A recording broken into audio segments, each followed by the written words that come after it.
আগে রাজধানী মোহাম্মদপুরে গৃহকর্মীর হাতে মা ও মেয়ে খুনের নৃশংস ঘটনাটি আমাদের আতঙ্কিত করে তুলেছে। শহরের যান্ত্রিক জীবনে প্রায় সবারই বাসাবাড়িতে কাজের লোকের প্রয়োজন হয়। কাজের লোকদের সঙ্গে আমাদের কি আচরণ করা উচিত যাতে গৃহকর্তী ও কাজের লোকদের মধ্যে আস্থার সম্পর্ক তৈরি হতে পারে? প্রিয় দর্শক, বিষয়টির সাথে আমাদের নীতি নৈতিকতা এবং আদর্শিক এবং আমাদের ধর্মীয় যে আমাদের অবস্থান সেটার সম্পর্ক অত্যন্ত সুগভীর। সেই সাথে এর সাথে আইনের শাসনের সম্পর্ক সুগভীর। আমরা যদি দুটিকে সমান্তরালভাবে এগিয়ে নিয়ে যেতে পারি, অর্থাৎ একদিকে আমরা যদি আমাদের নীতিগত জায়গা, আদর্শিক জায়গা, ধর্মীয় জায়গাতে আমরা যদি পরিষ্কার থাকতে পারি এবং আমরা যদি এই জায়গাটাকে পাকাপোক্ত করতে পারি, বিল্ড আপ করতে পারি, তাহলে ইনশাআল্লাহ এ ধরনের ঘটনা ঘটবে না। অনেক সময় দেখা যায় যে গৃহকর্তারা গৃহকর্মীদের প্রতি অবিচার করেন, জুলুম করেন, এবং সেটার প্রতিকার স্বরূপ দেয়ালে পিঠ থেকে গেলে অনেক সময় তারা এ ধরনের অন্যায়, এ ধরনের অপরাধে জড়িয়ে পড়েন। আবার অনেক সময় গৃহকর্মীরা তারাও দেখা যায় তাদের সীমা লঙ্ঘন করেন, তারাও দেখা যায় যে অনাচার করেন, এবং ফলশ্রুতিতে এমন পরিবেশ তৈরি হয় যে আসলে একে অন্যের প্রতি জুলুম করতে বাধ্য হন। যদিও বেশিরভাগ ক্ষেত্রে গৃহকর্তা ও গৃহকর্ত্রীদেরই ত্রুটি থাকে, কিন্তু অনেক ক্ষেত্রে গৃহকর্মীদেরও ত্রুটি কিন্তু থাকে। তো এই ত্রুটিগুলো সবগুলো কিন্তু নীতিগত ত্রুটি, এগুলো কিন্তু নৈতিক সমস্যা। একজন মানুষ যখন নীতিবান হন, আল্লাহভীরু হন, একজন মানুষ যখন প্রকৃত অর্থে ধার্মিক হন, তখন কিন্তু তার মধ্যে এই সমস্যাগুলো থাকে না।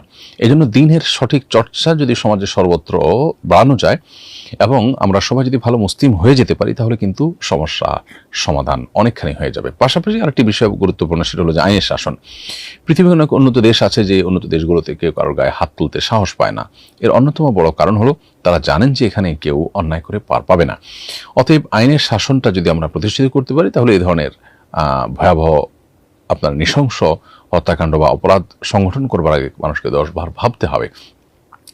তো এই বিষয়ে একে তো আইনের শাসন নেই, দ্বিতীয়ত অ্যাওয়ারনেস নেই, তৃতীয়ত আমাদের নৈতিক শিক্ষা এবং নৈতিকতার চর্চা, এটাকে আমরা অ্যাপ্রিসিয়েট করছি না সমাজ এবং রাষ্ট্র থেকে, যার ফলশ্রুতিতে আমাদের অধঃপতন দিন দিন চরমে পৌঁছাচ্ছে। না আমরা ভালো মুসলিম হতে পারছি, না আমরা নিরাপদ জীবনযাপন করতে পারছি। যারা এভাবে খুনের শিকার হয়েছেন, আমরা তাদের জন্য দোয়া করি, আল্লাহ তাদেরকে মাগফিরাত নসিব করুন, পরিবারকে শোক সন্তপ্ত পরিবারকে সান্ত্বনা নসিব করুন, এবং যিনি অপরাধ সংগঠন করেছেন তার ন্যায্য বিচার নিশ্চিত হোক, সেটি আমরা চাই। এবং সেই সাথে আমাদের গৃহকর্মীদের প্রতিও আমাদের মানবিক আচরণ করা, তাদেরকে পরিবার সদস্যের মতো বানিয়ে নেওয়া, এবং যাতে করে তারা আমাদের জন্য জীবন দিতে প্রস্তুত থাকে সেরকম করে নেওয়া অবশ্য কর্তব্য। অনেক মানুষ আছেন, অনেক পরিবার আছেন, তারা সেই কাজটি করে। আমি এখানে নিহত পরিবারকে দোষারোপ করছি না, কারণ এখানে আসলে নিহত পরিবারের আদৌ কোনো দায় আছে কিনা সেটা পরিষ্কার না। আমি জেনারেল কথা বলেছি, এবং এখানে গৃহকর্মীরই পরিপূর্ণ দোষ থাকতেও পারে। পুরো বিষয়টা যথাযথ বিচারিক প্রক্রিয়ার মধ্য দিয়ে প্রকাশ হোক, সেটা আমরা চাই, এবং এই ধরনের আর কোনো নৃশংস একটি ঘটনাও না ঘটুক, আমরা সেটি চাই। আল্লাহ তাআলা আমাদের সবাইকে সেরকম নিরাপদ জীবনযাপন করার তৌফিক দান করুন। এরপরে প্রশ্ন হলো, আমি যখন কোনো পাপ করি তখন আমার মনে গভীর অনুশোচনা জন্মায়। আমি আল্লাহর কাছে কান্নাকাটি করি, তাকে তখন খুব কাছে মনে হয়। কিন্তু যখন আমি পাপ থেকে দূরে থাকি তখন অদ্ভুতভাবে আল্লাহর সঙ্গে সেই সংযোগটা টের পাই না। মনে হয় পাপ করলে একটা ধাক্কা পাই ফিরে যাওয়ার জন্য, কিন্তু পাপ না করলে যেন কোনো ধাক্কাই পাই না। কিভাবে আমি পাপ না করেও সবসময় আল্লাহর কাছে থাকার অনুভূতি পেতে পারি? প্রিয় দর্শক, আপনি পাপ করার ফলে যে অনুভূতিটা হয়, সেই অনুভূতিটা হলো অনুশোচনার অনুভূতি।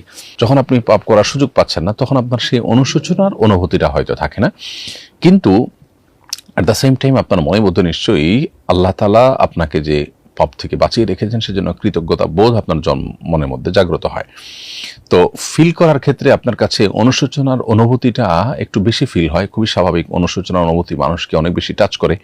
এজন্য আপনার কাছে সুস্থ বা স্বাভাবিক অবস্থাতে যে আল্লাহ আপনাকে পাপাচার থেকে বাঁচিয়ে রেখেছেন, তখন যে কৃতজ্ঞতার ফিলটা হয় সেটা আপনি সেভাবে হয়তো রিলেট করতে পারেন না বা রিলেভেন্ট করতে পারেন না। তো এই জন্য আপনার এটা ভাবার কোনো কারণ নাই যে তাহলে পাপের মুহূর্তগুলোই বোধ আমার জন্য ভালো, মোটেই না। পাপ করার পর আপনার অনুশোচনা হলো ভালো কথা, কিন্তু আল্লাহ তাআলার কাছ থেকে ক্ষমা পেয়েছেন তার গ্যারান্টি তো নেই। এজন্য পাপাচার থেকে আপনি বেঁচে থাকবেন, তাতে আপনার ফিল যাই হোক না কেন, বেঁচে থাকাটাই আপনার চেষ্টা করাটাই আপনার কর্তব্যের অংশ, সেটা আপনি করবেন। এবং ভালো ফিল হোক আর খারাপ ফিল হোক, আপনি আপনার চেষ্টা অব্যাহত রাখবেন, এবং সাধারণ অবস্থাতে যখন পাপাচার হচ্ছে না তখন আল্লাহ তাআলাকে বেশি বেশি শুকরিয়া জানাবেন যে আল্লাহ আমি আপনার কৃতজ্ঞতা আদায় করছি। ইচ্ছাকৃতভাবে মুখে যখন আলহামদুলিল্লাহ বলবেন, আল্লাহ শুকরিয়া জানাতে থাকবেন, ইনশাআল্লাহ দেখবেন আপনার মধ্যে কৃতজ্ঞতার এই ফিলটা আপনাকে তৃপ্তি দিবে, যেমনিভাবে পাপাচারের পর অনুশোচনার ফিলটা আপনাকে তৃপ্তি দেয়।